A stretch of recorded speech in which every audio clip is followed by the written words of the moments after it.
Uhali gani mwanafamilia, na natumai ubuheri wa afya tele kabisa. Kama ni mara yako ya kwanza kabisa kutembelea kwenye YouTube channel yetu, tukumbushe kwamba usisahau kubofya maneno mekundu yaliyoandikwa subscribe hapo chini ya video, ili kuwa kwanza kabisa kupata habari zetu punde tunapowekea kunako YouTube channel yetu.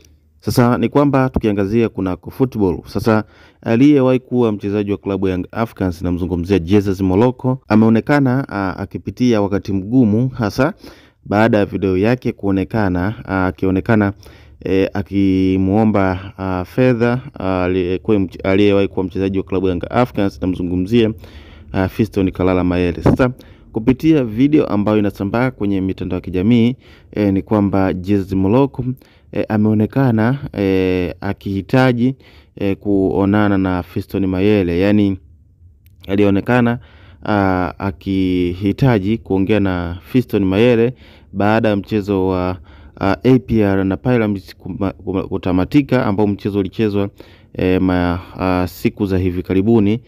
Sasa ni kwamba Jesus Moloko alionekana akihitaji au akitafuta nafasi ya kuongea na Fiston Kalala Mayele, lakini cha kushangaza ni kwamba Jesus Moloko alizuiliwa na walinzi ambao walikuwa kimlinda Fiston Kalala Mayele.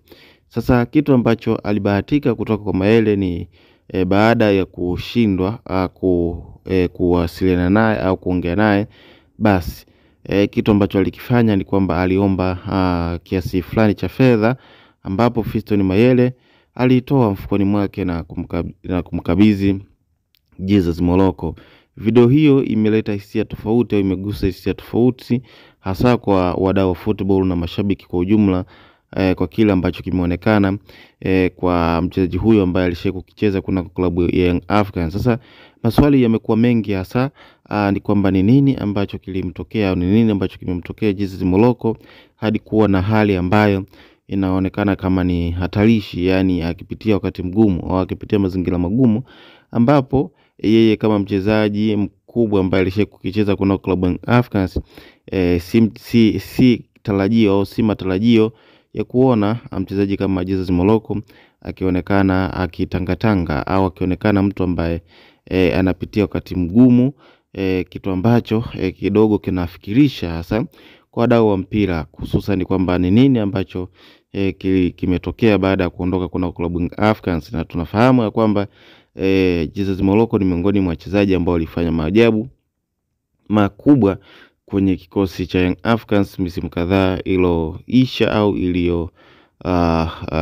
iliyoisha, na miongoni mwa wachezaji ambao wamepata mafanikio kupitia Young Africans kwa kunyakua baadhi ya vikombe kadha wa kadha. Na naweza kusema kwamba hata kipindi kile Young Africans wanafunga Simba goli 5, basi Jesus Moloko alikuwa ni miongoni mwa wachezaji ambao walipa nguvu klabu ya Africans kupata ushindi mnono kiasi hicho.